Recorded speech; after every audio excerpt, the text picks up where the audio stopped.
Good afternoon, everyone. My name is Peter Felserine, and I'm the Executive Director for the Central New York Conservancy. And I'd like to say thank you very much for coming out today. A little iffy this morning, but it's only cloudy, and it's a perfect day for a tour. We're pleased to have you here. I wish I could take you into our new home, which is across the street at 1641 Genesee Street, but it is under renovation, and for insurance purposes, I really can't get anybody in the building because of liability. But it is a beautiful building that was gifted to the Conservancy by the Shaheen family. The plans for the building were the center section will become a community room that will be offered to any organization that needs to have board meetings or any kind of meeting. It'll be them available at no cost to them. The other two wings are going to be executive offices, and we'll also have a private entrance on the other side for anyone wishing to rent some space. It's about 3,000 square feet. It's a magnificent building, built in the 1950s, truly a classic building within itself. Today we're very fortunate to have with us two individuals who actually are going to be conducting the tour for the Conservancy. But before I introduce them, I do want to give credit to CP Gardens. They're independent landscapers that the Conservancy contracts with, and they're the ones that do all the plantings. And let it be known that it is the Conservancy that does all the plantings along the Memorial Parkway and in Roscoe Conkling Park, F.T. Proctor Park, and Frederick Proctor Park. So we're very pleased that CP Gardens does such a fantastic job for us.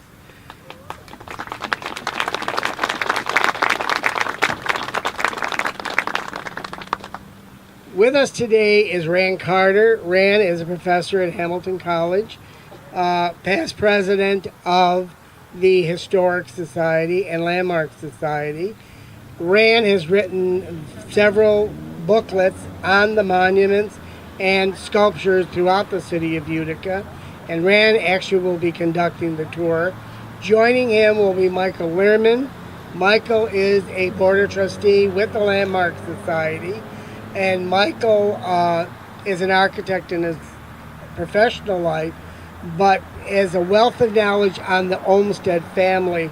As you know, the Olmsteds were responsible for not only designing the parks in the city and the Memorial Park, they're also very responsible for developing many of the streets that you see in Utica, such as Proctor Boulevard, Garden Street, and certain areas throughout the city. They were very influential in making Utica what it is today.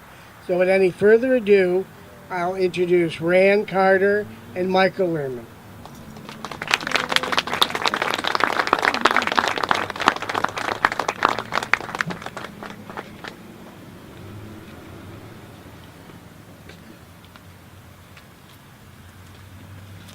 Good afternoon, everybody. Actually, we're going to start not here with the Baron, but the gentleman across Genesee Street, James Schoolcraft Sherman. When the great Scottish architect Robert Adam arrived in Rome in the 1760s, he remarked that there were more statues than people. It might be a bit of an exaggeration to say that in Utica there are more statues than people, but we certainly have a wealth of monumental sculpture commemorating some of Utica and the United States' most important figures. Unfortunately, we see most of them at 30 miles an hour. On the Parkway, more like 40 usually. And we rarely pause or have the opportunity to look very closely at these monuments. About 20 years ago, I said, I've been asking myself for years, who the heck are these people? What are they doing here? And I said, well, I'll have to find out. So I did, and I wrote a little guidebook to outdoor sculpture in Utica. We'll begin with James Schoolcraft Sherman. The sculptor, named James Thomas Brewster, like many American sculptors of his day, studied in Paris at the École des Beaux-Arts and developed quite a reputation for his figurative monumental sculpture. We'll begin this tour and end with a statue by Brewster. James Schoolcraft Sherman was born near Utica in 1855. He served 20 years in the U.S. Congress. He had earlier been a mayor in Utica. And in 1908, he was elected vice president with William Howard Taft. He ran for vice president for a second term with Taft. Unfortunately, he died before the election and was replaced on the ticket by Nicholas Murray Butler, the famous president of Columbia University. There. Now, his Schoolcraft Sherman there is wearing a rather formal attire, standing there with great personal dignity, but perhaps not nearly as dramatic a figure as the gentleman behind me, Friedrich Wilhelm Baron von Steuben, one of the great heroes of the American War of Independence. Here, the sculptor was a Swiss sculptor, Jakob Otto Schweitzer, who had studied, among other places, in Dresden, a great art center in the late 19th century. Baron von Steuben is a very interesting figure. He was born in Magdeburg, in Brandenburg, Prussia. He had a distinguished career serving with Frederick the Great, König von Preußen. Nobody knows quite what happened, but there was some sort of scandal that caused Friedrich Wilhelm to leave the service of Frederick the Great.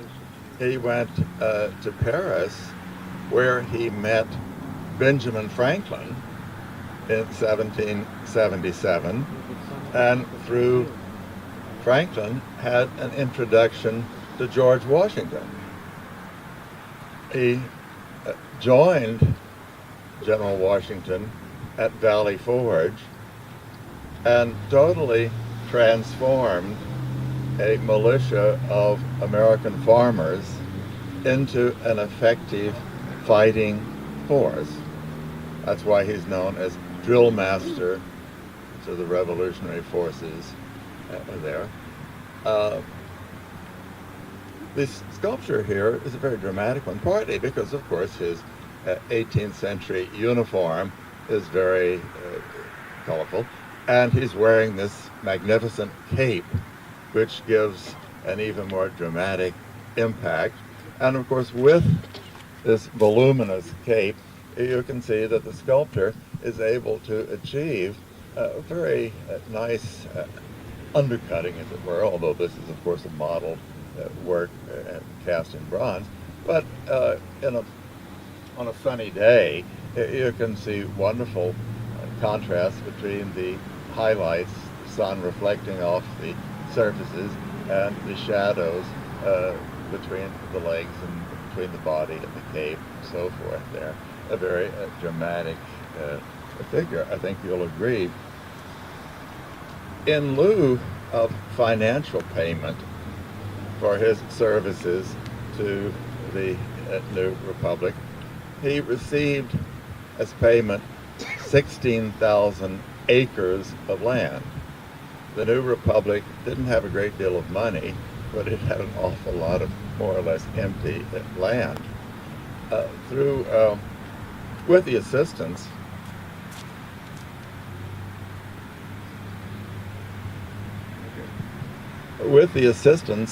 of Captain Benjamin Walker, he divvied out, if you will, 100-acre plots to settlers settling in an area north of Utica, what's now the town of Steuben there. Most of those settlers were Welsh. That's one reason why we have such a large Welsh population in this area. Because of financial difficulties, the Baron was forced to leave his home in New York City and took up residence in a log cabin that he built on that property near Remsen. Now, I feel a certain affinity with Baron von Steuben because we share the same birthday. The 17th of September is our birthday. He was born a few years before I was. That, of course, is Constitution Day. And on the Sunday closest to the 17th of September, there is a wonderful celebration up on Star Road there in the town of Steuben, there as they call it, there to observe that anniversary. The log cabin there that you see now is a replica of the one he built on a slightly different location, but there is a wonderful monument in the woods near the log cabin that was built largely through the efforts of the Welsh community there. It's a wonderful monument, and it's well worth the visit up there to see that place. Now we're going to proceed along the median a little bit to the east for the next monument, but you may see that there are very interesting inscriptions on all of these monuments.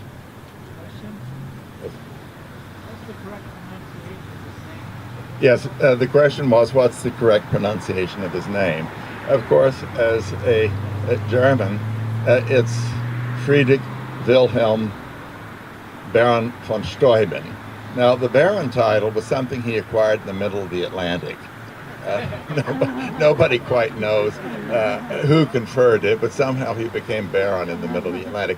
The people up at the cottage there in the town of Steuben say, oh, well, no, because he came with the French, he was called Steuben. And I said, well, here's a bit of sheet music you have from the 19th century when people were having a big celebration. And the melody and the first line was, we honor the Baron von Steuben. There's no way you can sing that first line and pronounce it Steuben. So take your pick.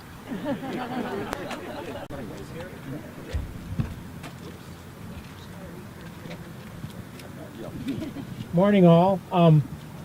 Just giving a little background how the Parkway came to be here and is a backdrop for these incredible sculptures. imagine the turn of the last century. It's about 1900, 1907. Pleasant Street, the street here ends at Genesee Street. There's nothing over there. There's the Utica Orphanage Asylum is on this corner. The House of the Good Shepherd is on that corner. The Old Faxon Hospital is over there. The Shenango Canal is about a block or two down as it's been closed recently. And none of this is here. This is part of Mr. Dakin's land. He was a very successful furniture manufacturer who came up from New York and bought the Butterfield estate. Then gradually it was started to be developed. Houses were built. There are a couple of houses here by Lynn Kinney, who's a noted Utica architect. And then gradually the City Beautiful movement came on. Uticans were fairly wealthy, including the Proctors, obviously. They traveled very extensively, saw what was going on in other cities, came back to Utica and said, we really need to improve this place. We're getting prosperous, so we need to start looking that way. So there was I guess the Chamber of Commerce had a committee, and the Proctors were involved, etc., and they came up with the idea of improving the park system, because before that there were only about 4 parks in the city, and there weren't any organized playgrounds for kids or anything, so that whole movement precipitated, with the help of the Proctors, bringing on board Frederick Olmsted Jr. and his firm, and they, starting in 1908, laid out a parkway here. The Pleasant Street was to remain the vehicular road, and this was just actually supposed to be a carriageway for peaceful meandering along the way, and it's changed very much over time, obviously. But at the time, Olmsted Seniors tends to overshadow his son's accomplishments. Actually, Junior practiced for about 50 years, was established many different programs. He helped write the national parks laws. He did master plans in early 1900s for Portland, Rochester, Detroit, and other cities, and Little Utica in 1905. He did a scheme for Bag Square, which was never realized, and then designed many college campuses throughout the country, including Duke, Williams College, and the list goes on and on, Johns Hopkins, etc. So he was a very accomplished person.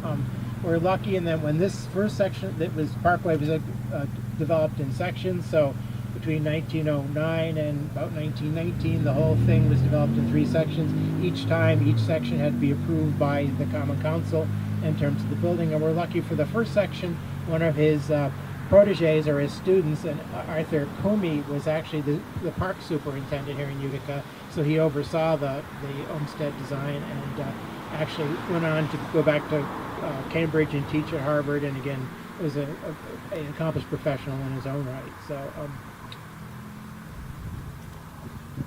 just before we leave, I'd like to point out a very unfortunate case of bad timing.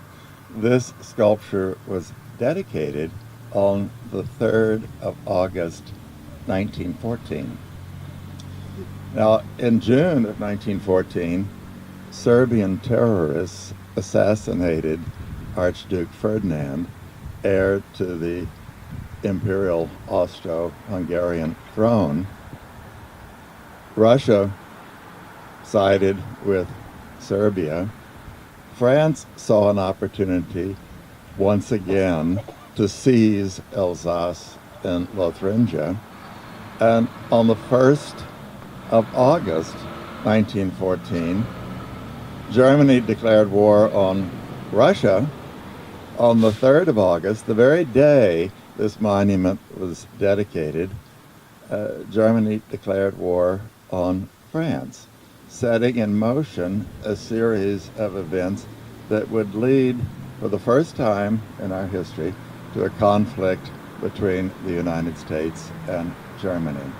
So, talk about unfortunate timing, but after 100 years, we don't think of that anymore.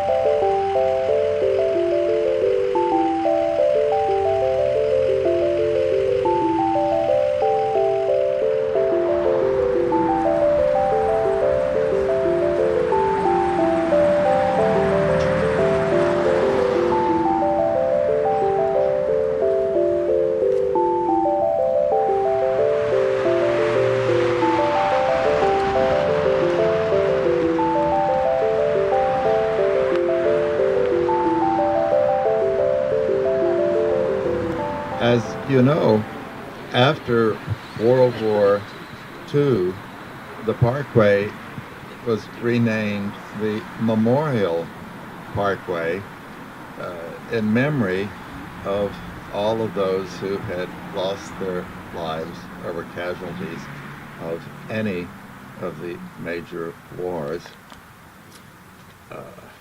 This series recently on TV about the Vietnam War, I have to say, was much too painful for me to watch, so I only watched a part of it.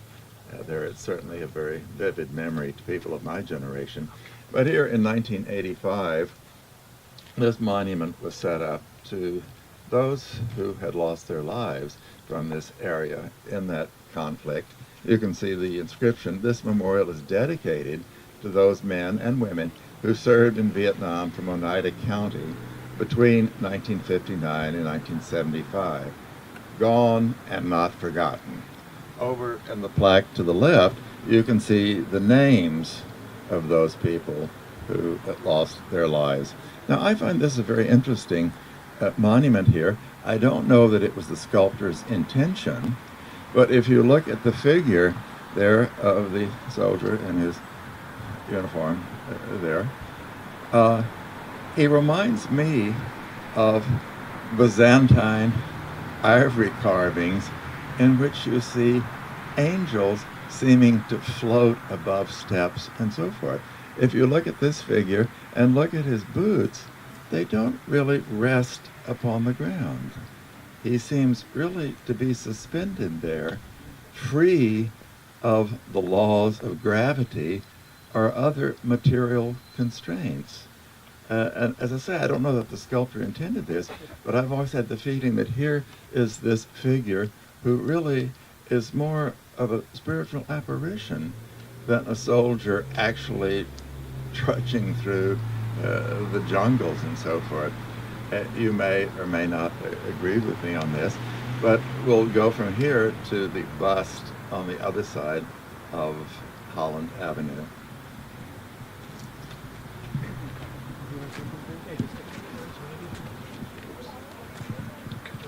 This section of the Parkway, again, when it was first put through, there were a street back there called Irving Place, which was originally called Park Crescent, and then St. George's Place, which is now Derbyshire Lane, and they were both developed in the, Park Crescent about 1912 or so, and then Derbyshire and these houses here in the 20s or so. Each house has a story, and we can't go into that today, but there's a brick house down here, number 20, which was built in about 1923 by Mr.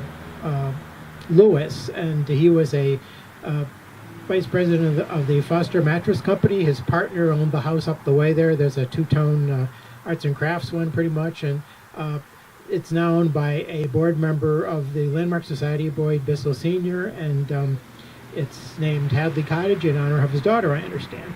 The house across the way here, the brick one, was built by a fellow named Jules Rothstein, who was a prominent local businessman. And again, most of the houses are done in colonial revival style, which was different styles, Tudor or colonial revival, whatever, Mediterranean revival, popular at the time in the 20s. The West Coast Railroad, West Shore Railroad runs right through here, it was laid out in about 1883 before any of this was here, and people find that kind of strange, and wasn't a fairly upscale neighborhood at the time, the rail line running through there, but it was here first, as they say. So proceeding up along the way here, you can see where zoning changed in the city of Utica. On this side, you'll see two-family homes mixed with apartment buildings and single-family homes. It got a little stricter after the 19-teens or so in places like here along the Parkway, further out on the Parkway, Proctor Boulevard, and the Olmsted Garden neighborhoods, Proctor Boulevard, Ridgewood, Talcott Road, Oxford Heights, and New Hartford, etc., where they were very strict about setbacks and the amount of money you had to spend on the home and different things. Actually, these homes over here would have made Olmsted very happy. The driveways into the homes are actually on Irving Place, and you get farther out on the Parkway, the Olmsted Brothers actually had a plan where they they suggested where your driveway should be, either on a side street or around on Pleasant Street or on the back or whatever. So also, as we're walking up the way here, there's a gray stucco on the right-hand side. That was Tudor. That was owned by one of the Marcuson brothers, and they had a chain of furniture stores, Syracuse, Binghamton, Watertown, Utica, etc., Auburn, I believe, and there were 5 brothers, and he was the brother here in Utica that ran the Utica store, which was down, I believe, in the Columbia Street area.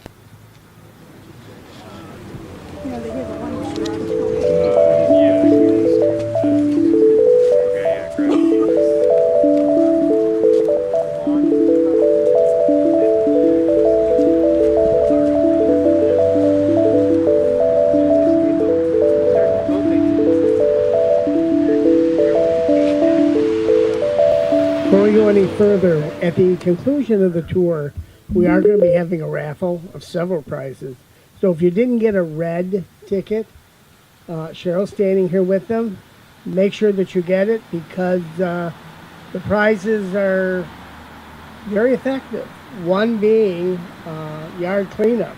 And this time of the year, we all know we need yard cleanup. Yes, we're doing yard cleanup, so we're offering hours. Okay. So it's to your advantage to make sure you take a ticket. I also want to mention, as you're going through this tour, you'll see the beautiful gardens. CP Gardens does the planting for us, and the Conservancy supervises and certainly coordinates what's being done. But it's through the generosity of the corporations and individuals in our community that have adopted each monument that makes it possible for us to do the work that we do. So I do want to thank them for making the work and the beauty that you see on the Parkway is something that really we appreciate. Also the fact that none of this would have been possible if it wasn't for the Proctor family.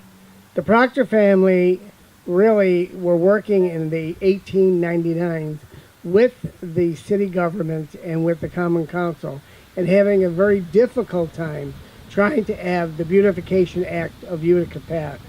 So Proctor on his own dedicated this land to the city, purchased it and dedicated it to the city to make the parks possible, but also he wanted a way to connect the 3 parks. Roscoe Conkling, which was the first park that he dedicated to his friend Roscoe Conkling, and then the F.T. Proctor Park and T.R. Proctor Park. He wanted them to connect, so he purchased and bought the land known as the Memorial Parkway. And that is the purpose of this strip, is to connect 3 parks so we have a park system, something Utica never had.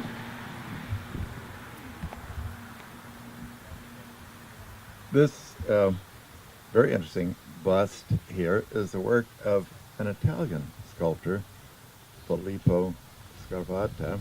There, the subject here, George Earl Dunham, born, I believe, in Clayville in 1859. When he graduated from Hamilton College in 1879, he was the youngest member of his class. He went on to receive a law degree, but he doesn't seem to have practiced law.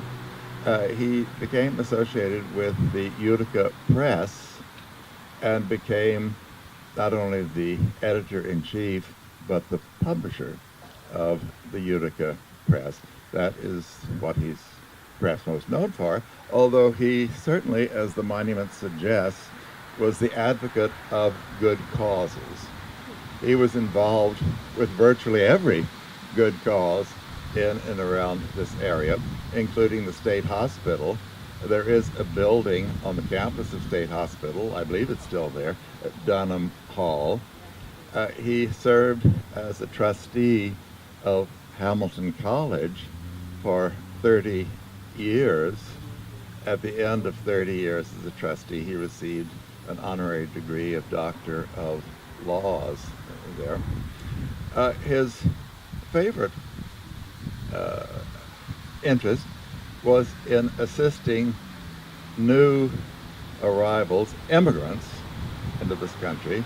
He was very welcoming to immigrants and prepared immigrants for receiving their citizenship. And shortly before he died, he published a very interesting book, What Every American Should Know. There. So that was one of his many works.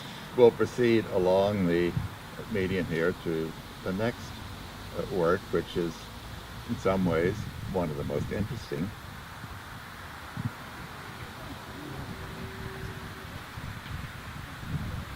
I think as you walk along the parkway here, I know I've imagined what our famous Boilermaker Road Race would be without this fantastic course that the Olmsted Brothers designed. I can't imagine it being quite as successful as it is with just, a regular city street with pretty much regular houses on it. So I think the Boilermaker owes a great deal of to the Olmsted Brothers as well. As Peter mentioned, the Olmsted scheme basically wanted to encircle the city of Utica with what they called a green swell, where the parkway connected the various parks. It was to go from the Genesee Street there was to go on to Addison Miller Park and the State Hospital and Utica College grounds, and it was supposed to incorporate the Utica Marsh. And at the other end, it goes all the way through to Culver, and then again connecting to the Utica Marsh. At the far end there in the 20s, they actually had a scheme between Tilden and Hills Drive where they were going to dam up the Starch Factory Creek and have 3 lakes with very, very large park grounds, which would have been very nice, and then the streets kind of meandering through there. So one lady mentioned she's going to be touring, having a bus tour for Women Belong in History for the book.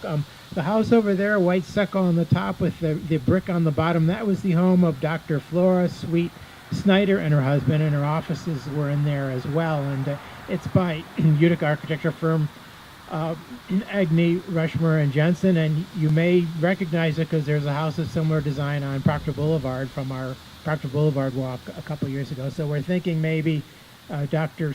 Sweet Snyder liked it and said, make me one like that, but change the brick on the bottom or something, so which is commonly done sometimes.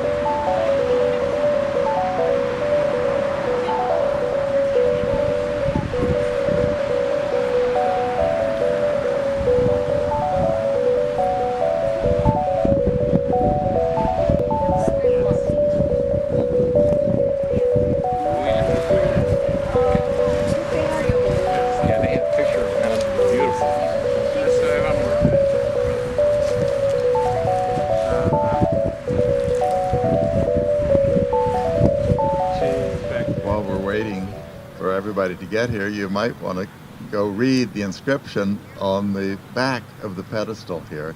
That provides some very interesting information about who was responsible for this handsome monument.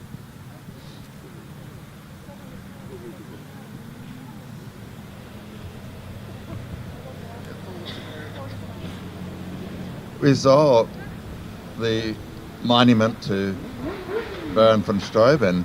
They're one of the great heroes of the American War of Independence. One of the other great heroes was Brigadier General Count Casimir Pulaski. The Polish Americans who were responsible for this monument seem to have wanted to leave out the Count, but he was General Count Casimir Pulaski, a hero in both his native Poland and in the United States. He had taken part, in an unsuccessful uprising against King Stanislaus II, who he felt was dominated by the Russians there. After some Russian victories against the Poles, he left for Prussia, and then ended up in Paris, where, like Baron von Steuben, he met Benjamin Franklin, who put him in touch with George Washington, Pulaski came to North America, joined General Washington, actually about a year before Baron von Steuben, at Brandywine and Germantown. He formed a legion, cavalry, and was killed in 1779 at a battle in the area of Savannah in Georgia, but recognized as a hero in two different countries. The plan was on the 150th anniversary of his birth, which would have been 1929, this monument would be dedicated, sponsored by the Polish Americans of this area. Actually, the early days of the Great Depression intervened and the dedication was delayed a year. Now, as you see, the inscription says, originator of American cavalry. The original project was to have an equestrian monument, something Utica lacks. We don't have any great generals striding on, mounted on horseback. So as a great cavalry figure, he would have been mounted on a horse on a great equestrian monument. Unfortunately, the financial situation of 1930 made it necessary to greatly reduce that project from a great monumental equestrian monument to this standing figure, and even the scale of the figure is slightly reduced from the original intention.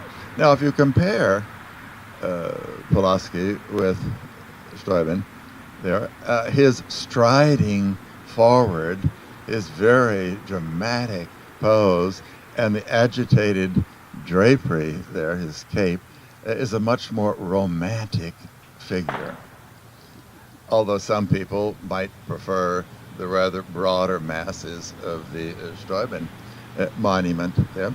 Now, if the monument had to be executed on a greatly reduced scale, there was certainly nothing modest about the dedication in 1930. The day began with a Mass at Holy Trinity Church. A procession came from the church here to the site, and 10,000 people were present at the parade and the dedication. Hardly a small-scale event. Two beautiful young Polish-American ladies were present. One dressed as Miss America, the other dressed as Miss Poland. They pulled the string. The American flag that hid the work fell to the ground, and everybody was delighted to see this marvelous romantic sculpture there. And as you may know, every year the Polish Americans of the community pay homage to this great figure there. We'll cross the street and we'll see another monument, part of the Memorial Parkway sequence, and to the heroes of yet another conflict. Yes, he is mustachioed. All handsome men have mustaches.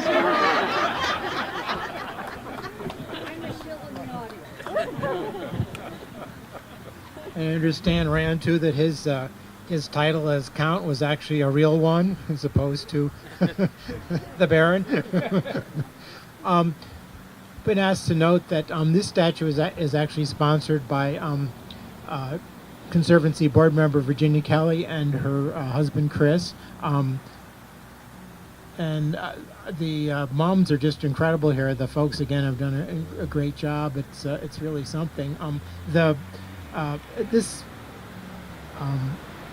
should be noted maybe at this time that in all the Olmsted schemes, they specified tree types by the width of the street and the scale that they wanted to convey, and the colors, the textures, etc., and the changing seasons, where especially in the larger parks themselves, but even along the streets within the Olmsted residential developments, they were very specific as to what went where, how far apart, and what type they were, etc., and how they came out. Probably should note too at this juncture, that area over there, the Roscoe Conkling Park, before the Proctors purchased it, there were actually several different farms there and farmhouses that are long gone. And the whole stretch here of the parkway is in the Utica Scenic and Historic Preservation District, with the exception of the fast track there for some reason. Don't know why the people that set up the district left that out, but they did, although fast track is to be commended. It's definitely an improvement over what was there before, if it has to be there. So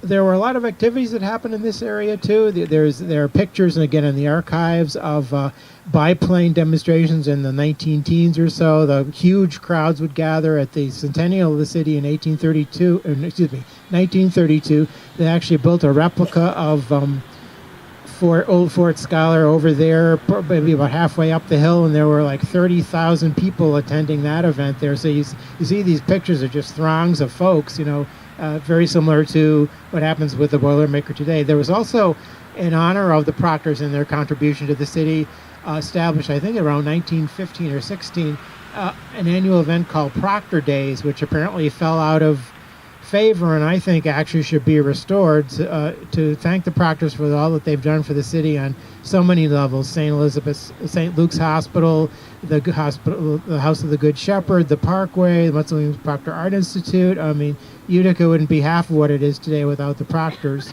And we're told actually that although they didn't have children, that's why I think they were so enamored of the city and so helpful in supporting that. So. I just want to add that everyone gives a lot of credit to Thomas R. Proctor and Theodore Proctor, but it was the Proctor women that were behind them, and they were the ones that actually dedicated the land. It was not the Proctor gentlemen. So I do want to give credit to the Proctor women. Also, in honor of the Proctor women, they got their wealth from their mother, who was probably the best investor that the city of Utica has ever seen, because it was her money that made all this possible.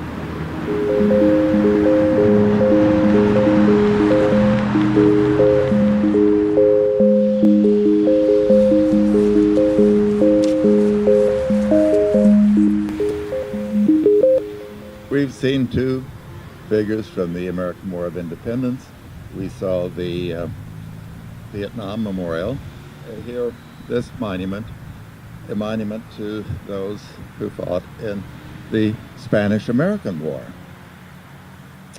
You heard about Proctor Day.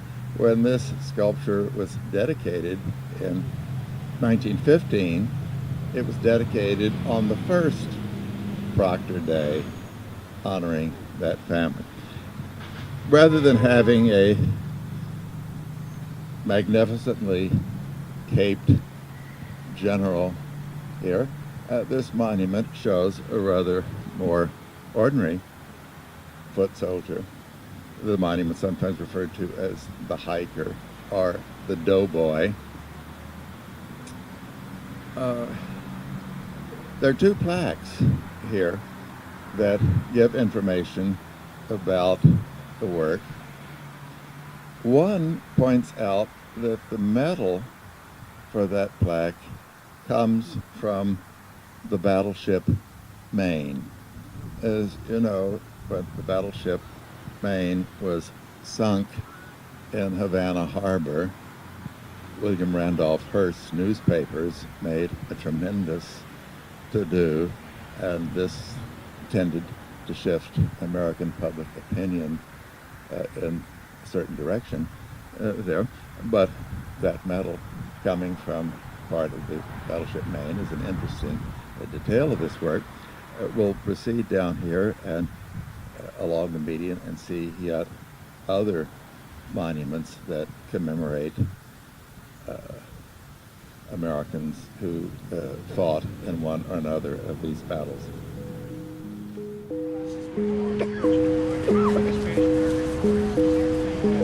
Spanish-American War.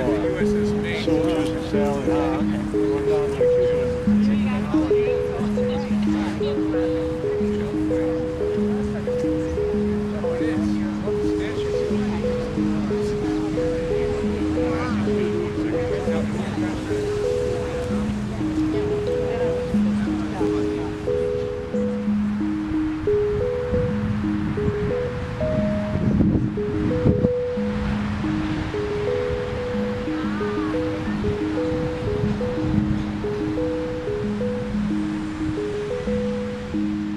I think you'll agree that there's a strong contrast between those very heroic and romantic images like General Count Casimir Pulaski and this monument that commemorates POWs, MIAs, prisoners of war, and those missing in action. There still, to this day, are hundreds of people who are unaccounted for, whether they are languishing somewhere as prisoners of war or have never been found after they were declared missing in action. So this monument was erected by the New York State POW MIA organization to commemorate those. And you can see the monument says, "We speak for those who can't."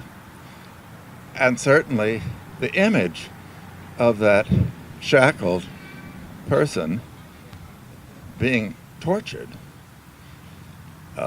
matches, I think, very much the poignancy of the inscription. But we'll proceed from here along. Yes? All the wars, a little over 88,000. There were still missing. Yes. 88,000 that are missing or unaccounted for. Now that goes back to World War II.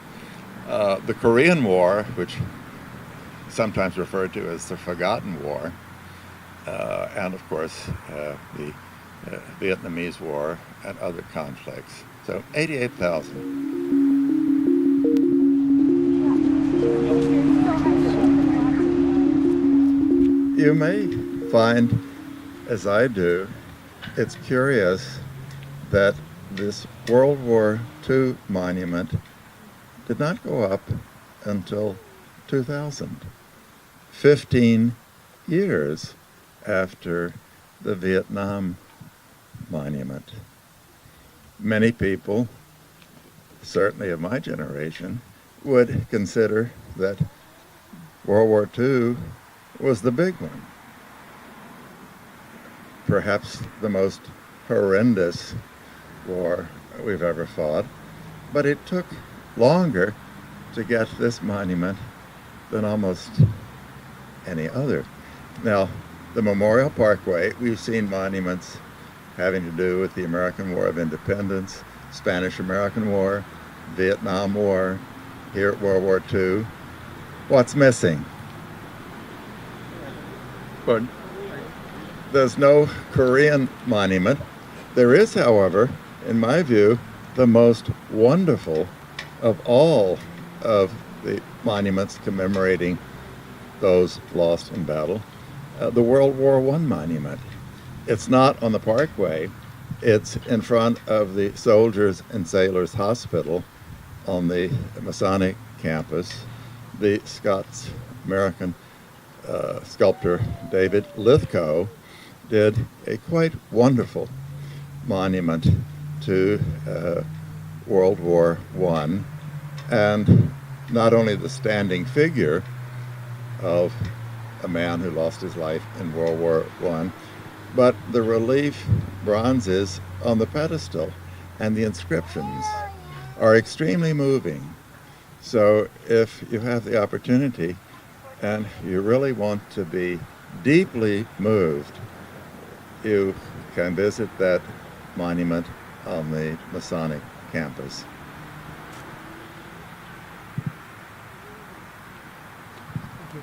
Fran, do you know the Civil War sailor and soldier monument there on Oneida Square? Do you know if that was ever proposed to be moved up here?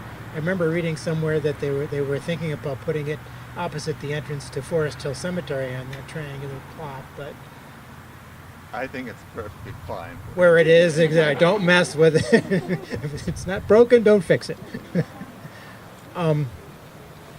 Someone was just mentioning that all the activities here that happen in the park, and it's very unique for a city park. I mean, there was a skating rink here at one time. There's pictures in the archives at the History Center of folks tobogganing back in the turn of the century, and I guess actually tobogganing was a more of an adult sport and considered too dangerous for kids back in those days, but things have changed a bit. And then we have probably the only ski slope inside the city limits, inside a city park in the country. It just seems very unusual. So it's quite a recreational resource, and hopefully it'll continue to be.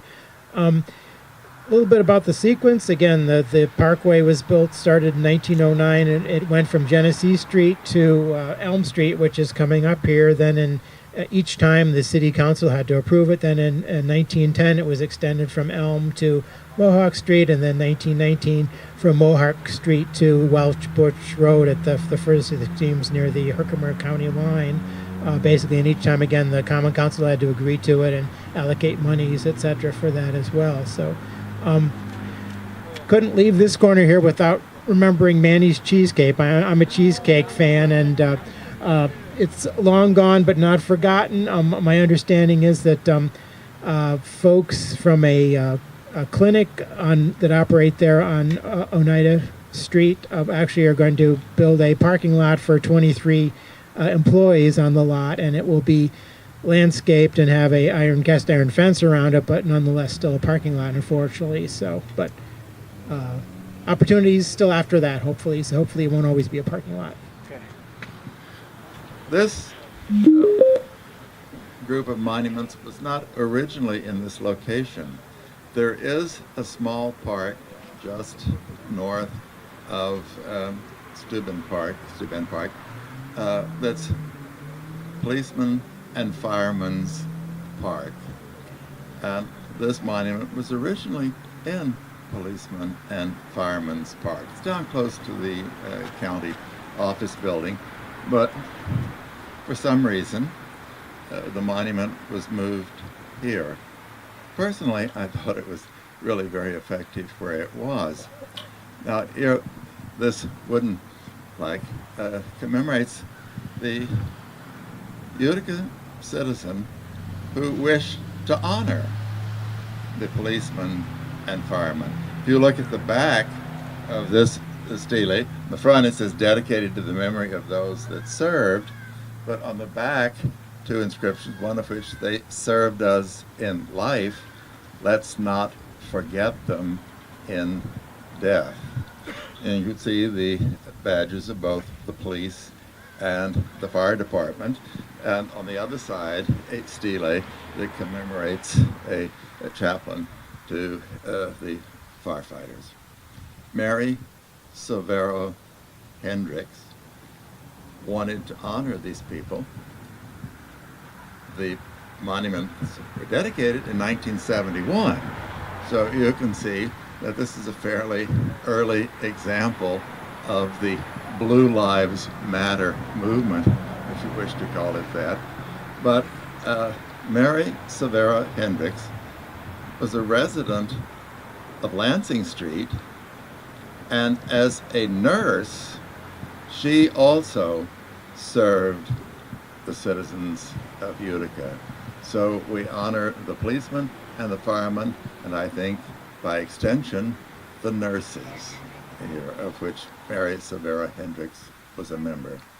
Mary's house had caught fire on Lansing. So she really felt indebted to the firefighters. Yes, it was just reminded that her house on Lansing had suffered a fire, so she felt very indebted to those firemen. Who wants to speak? just sitting here thinking about how there are also some temporary memorials that are put up as well when they do the 1,000 Flags here. That's, I guess, coming up in early November. So monuments don't necessarily need to be permanent. They can be tributes of that nature as well. An interesting fact here up at Elm and Pleasant Street, back in the about the 1890s or so, Utica erected these 3 or so tall, maybe 100-foot tall light towers to illuminate the streets with these really bright lights. And one of them was here, one of them was at Oneida Square, and it was just like a large oil derrick and flooded the street with light. But I guess they didn't stay up for very long because kids would climb on them and they were just too bright, I guess, basically. But interesting in this section here, again, as it develops, you see the different styles of houses. There are a lot of the 4 square style houses, some with arts and crafts detailing, a lot of colonial revivals. You've still got 2 families mixed with 1 families and apartment houses, etc. as you go along. And then the Olmsteds tried to do with the topography kind of hugging Steel Hill here, so the park's on the one side, and then you get the real change in elevation between the east and westbound lanes further on, and then after Valley View again, the houses on both sides of the street pick up. When you get out beyond Mohawk Street, the Olmsted Brothers were actually encouraged each person, the lots are larger, and they actually provided design services to each homeowner and did actually a layout for their gardens with very specific planting plans, etc. They came back, and there was a gentleman who was a partner with a firm named Mr. Whiting, and he would come to Utica most frequently because by the 20s, actually, Olmsted Jr. was out in California designing Stanford University campus and Palos Verdes estates and different things as well. So he was pretty much out on the West Coast most of the time. We got Mr. Whiting, who was also a very talented person as well. So there are actually planning plans available. So if you own some of the houses on the Parkway and you're interested in restoring it maybe to what the Olmsteds had intended, there are planning plans available for a limited number of the houses.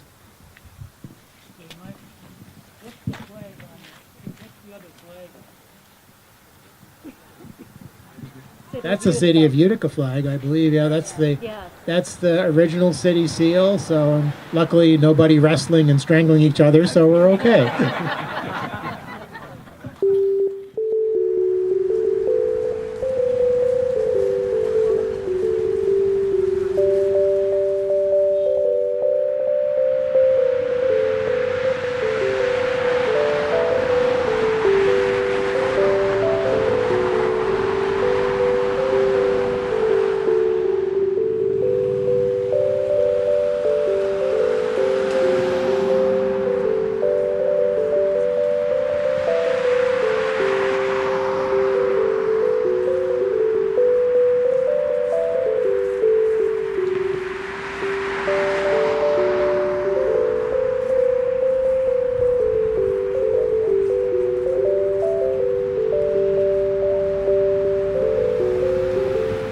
Well, this certainly should be a familiar image to all of you, Miss Liberty, this small-scale replica of the Statue of Liberty. Now, when I wrote the guidebook here, I left out all of those outdoor sculptures which were not original works of art. You know, we have in Utica some replicas of famous works of sculpture there. But here, the scale is so radically different from that of the original, and this is such a well-known image that I did make an exception for this. It's sheet metal. It's not cast bronze like some of the other sculptures. It was dedicated in 1950 and sponsored by the Boy Scouts. And if you see the inscription, with the faith and courage of their forefathers who made possible the freedom of these United States, the Boy Scouts of America dedicate this copy of the Statue of Liberty as a pledge of everlasting fidelity and loyalty. And down below, you can see not only the names of some of the people who were contributors to this project, but a monument or a plaque down at the bottom commemorating the restoration of this work by the Central New York Conservancy. They do a lot more than these beautiful plantings, and here we can thank them for the restoration of this work. Now we'll cross over Elm Street and see one of the favorite of my monuments here, but here are just a few words.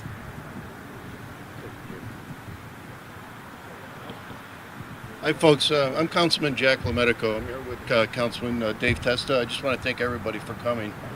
Being a veteran, being a war veteran, a two-time combat war veteran, and a parole officer in the city as a first responder, every time I drive by these monuments here, I'm really appreciative to what the other veterans and our first responders have done over the years.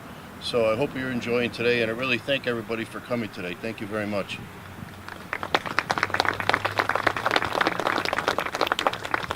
I just want to add that this year the Central New York Conservancy renovated the Statue of Liberty and the Swan Fountain, which we'll be going to next. The Statue of Liberty was in dire need of attention.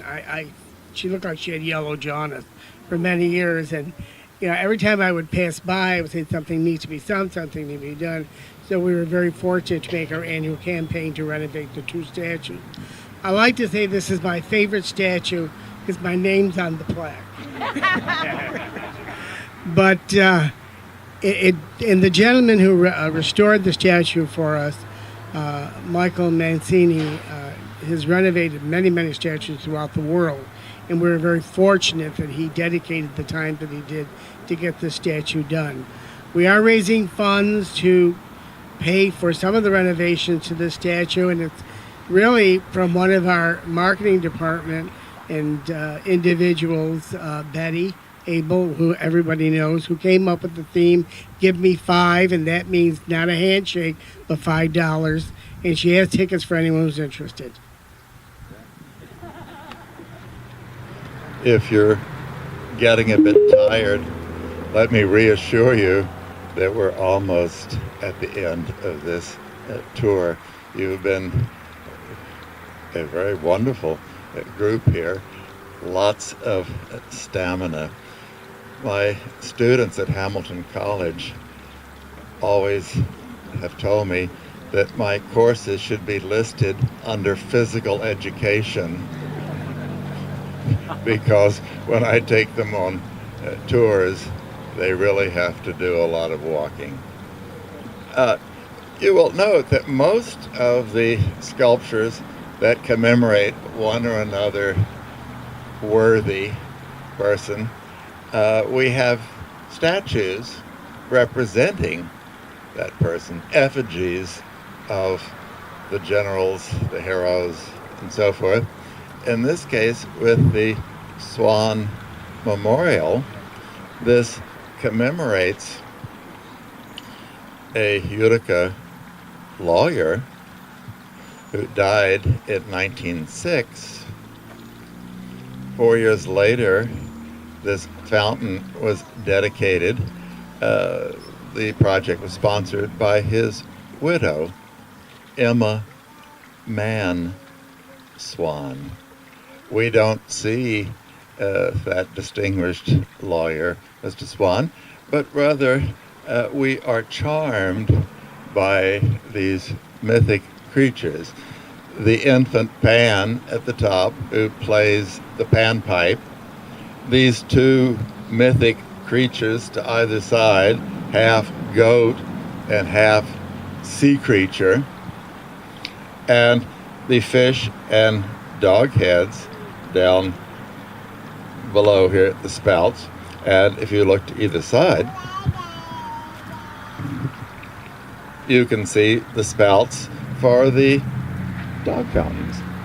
Now, many old-time Uticians have told me how they remember pausing here in hot summer weather to take a refreshing drink. And of course, people walking their dogs would certainly appreciate those two dog fountains. Jane Spellman, who for many years directed the Herkimer County Historical Society, called me up recently and very nicely, in a very gentle manner, she's a lovely lady, said, "You always refer to Swan's widow as being the sponsor here. Emma Mann Swan was a very important lady in her own right." Now, you can ask Jane Spellman for more detail, but I can tell you, among other things, she was the granddaughter of Moses Bagg, and she seems to have been related to many important families in this area. So I agreed with Jane Spellman that we should refer to her as something more than Swan's widow.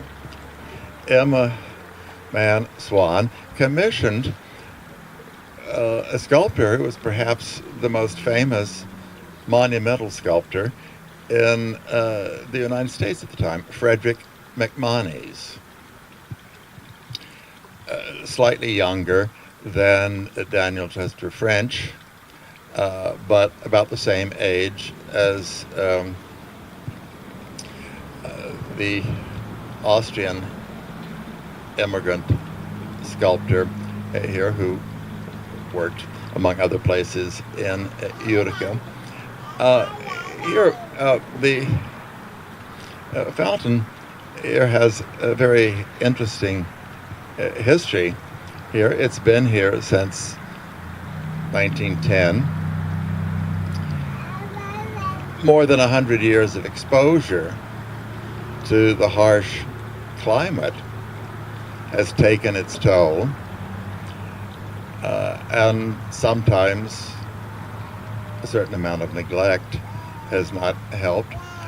But we're very happy that in the last few years the fountain has been beautifully restored. Not only the bronze components, which were in dire need of restoration, but the plumbing here that makes the water flow here.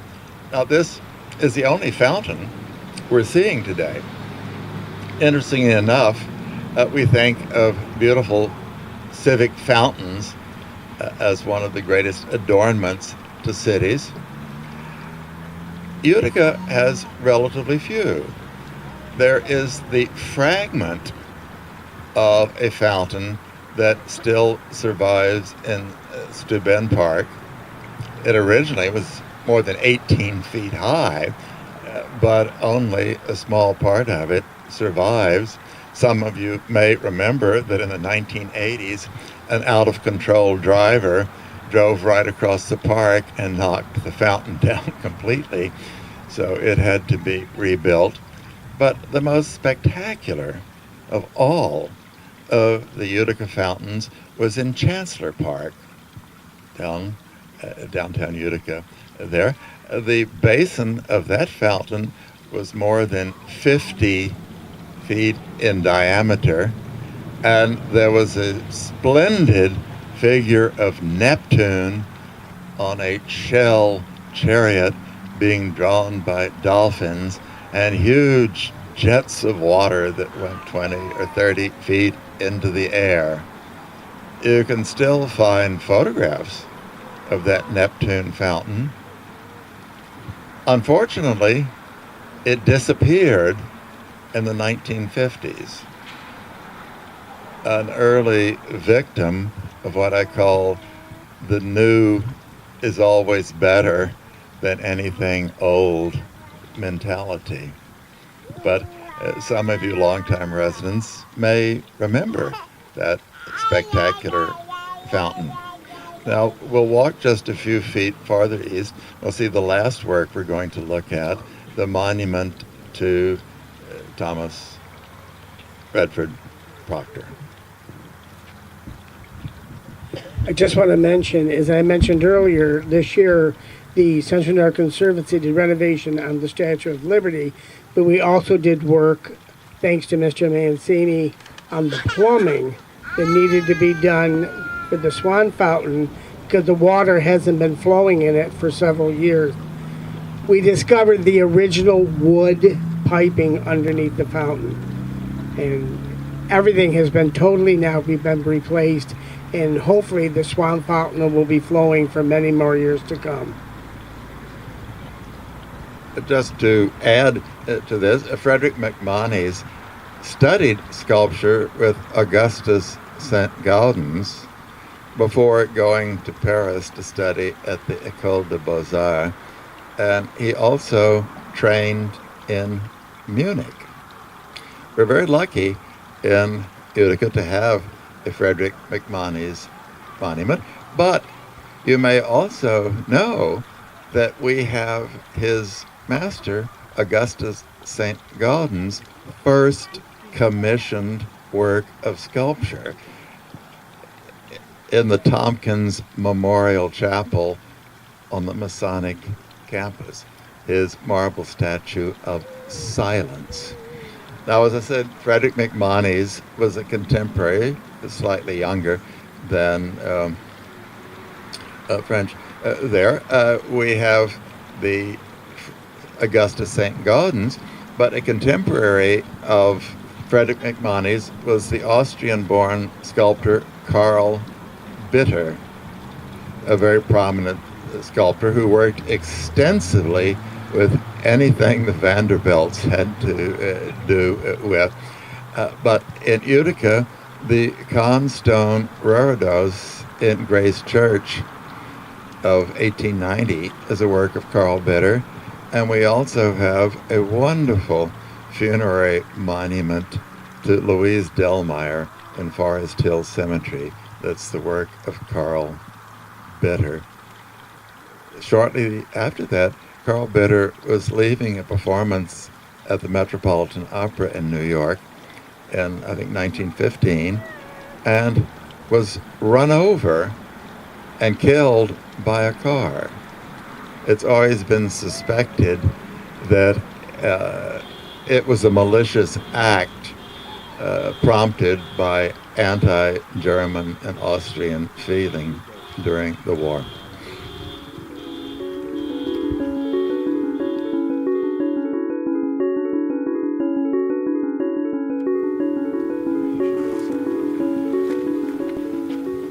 Now, as I said, we were going to begin and end with a work by the same sculptor, George Thomas Brewster, the sculptor of the James Schoolcraft Sherman Monument, and here with Brewster's monument to Thomas Proctor.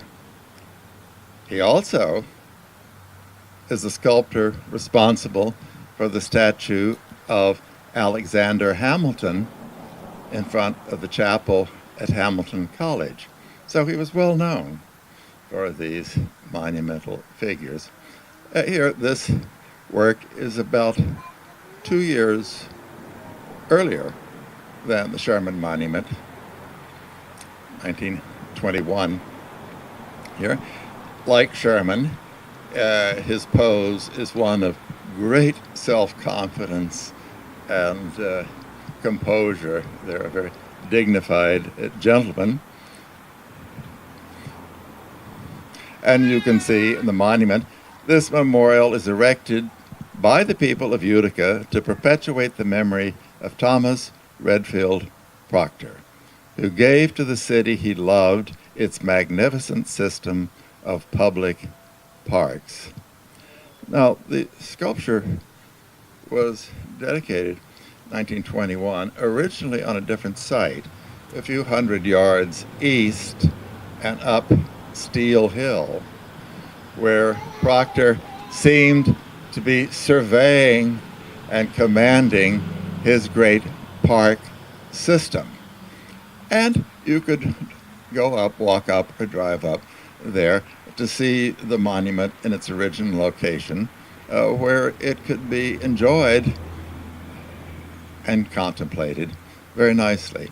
Unfortunately, here, it's a little bit awkward to get here unless you have a police car helping you there, so that you generally see it at 40 miles an hour and can't really enjoy it. Proctor arrived in Utica 1869 to manage Baggs Hotel, a hotel which he later owned and operated.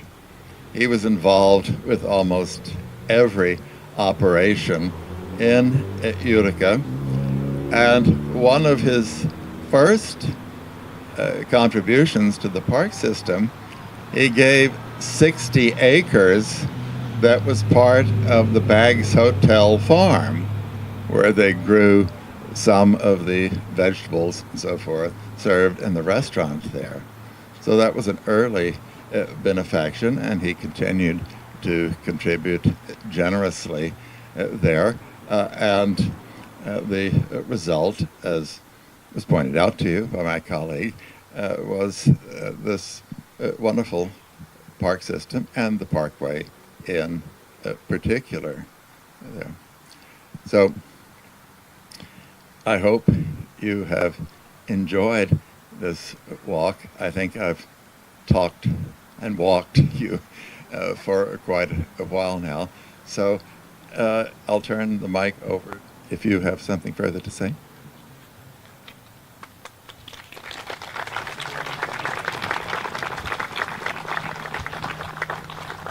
I think standing here, you probably find it difficult to understand how this could have been up the hill further, whatever, but when you look at the old photographs from the archives, this was all farmland, and these were all just very little trees that had just been planted, so this was much more wide open than it is now, so it would have been up the hill further. And I think, as you said in your guide too, Rand, a lot of these monuments, you were meant to wander through the park, sit and contemplate and just kind of gather your thoughts and be alone, with your thoughts, and that's doesn't happen when they're placed like this. Just to comment on that, the statue was brought here, but only fragments of the original base. Now, in any work of sculpture, the base plays an essential role, and as it was originally sited, the statue, was between the two ends, and there were two quadrant benches curving around in a sort of an exedral pattern there. So there were very handsome quarter circle benches there, which were not brought to the new location. But personally, I wish there were more benches in the Utica Park system. An interesting anecdotes today. When they were marketing Proctor Boulevard, they basically said, you can buy a property or a home here in Proctor Boulevard, or you can buy on the raceway, which was what they referred to the Parkway as, because even by the 20s it had become quite a busy street, even though the homes were some of the homes were very luxurious. So that was a kind of a little marketing ploy that they had. But I have a friend actually who she claims that they used to live off one of these streets very close to the Parkway, and she said on hot summer nights you could hear the lions roar in the zoo across the street. So I imagine many folks have stories like that in their families, and we're very thankful to have this wonderful park system here in Utica. I think we owe a great debt to the Central New York Conservancy, because we can experience a little bit what the park system was like back in the days when the city had its own greenhouses and raised its own flowers and did a lot of the work on their own that the budgets don't allow for anymore. So they're really to be commended. I think we don't understand either that until the 1920s there weren't any traffic lights in Utica, and a lot of the streets weren't paved as well. So it was as the population grew, so did the park system, and so did the areas where all the homes were built, etc. Well, I guess that's it. Again, thank you for coming today, and we'll turn it over to Peter.